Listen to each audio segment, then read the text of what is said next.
Hello everyone, welcome back to my channel. Today I'm going to be doing a review of Scythe and Sparrow, which is the third and last book in the Ruinous Love trilogy.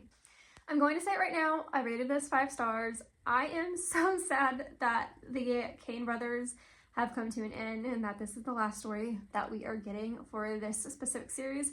However, when you read the epilogues, because there are 2, I believe that there's going to be at least one spin-off book, and I almost screamed out loud when I read that epilogue. Now I might butcher his name, but Fionn and Rose are the main characters of this book, and this book occurs over the timelines of the previous 2 books, so you kind of get their point of views on scenes that happened in those books. So for example, when Rowan brought Sloane to his brother for fixing up with the boot print on her forehead, that's in here.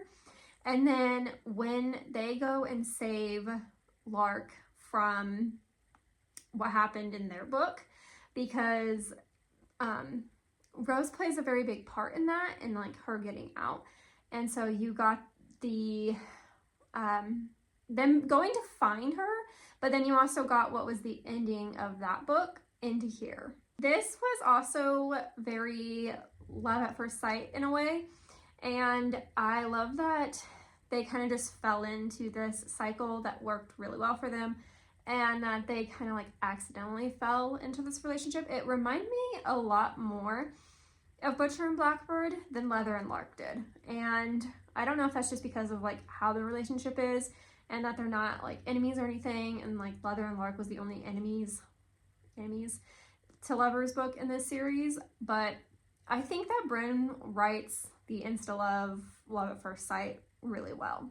I also have to say that the unalivings in this book had me laughing so hard, especially the third one. I don't even really know what it was about that one, but maybe more so that it was accidental in a way. And Rose is very lighthearted and goofy funny with it, which was hilarious to me.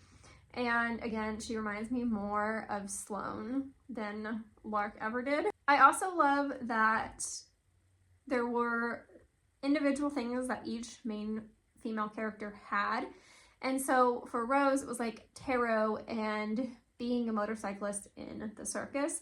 And so that never failed to show up in this book. Overall, I like that they had a very loose relationship, and they just had a good time with each other, even though they didn't really know each other at the start of this book. It felt like just an automatic connection, which I personally really enjoy, at least with this author's writing. So I highly recommend these 3 books. I will say the second book is not as good as Butcher and Blackbird or Scythe and Sparrow. I feel like Scythe and Sparrow and Butcher are more similar, especially in the terms of vibes. The second one was a bit different as far as vibes. I still rated that one a 4-star, which is why I would recommend these overall. But again, go into these 3 knowing that that one has different vibes. That is my video for today. If you liked it, please be sure to like, comment, and subscribe. On Friday, Valentine's Day, I'm going to be reading First Time Caller, and I'm going to try to do a vlog for that one. I do have a very chaotic son, so we'll see how that goes, but I'm going to try so that way I can post that next Wednesday.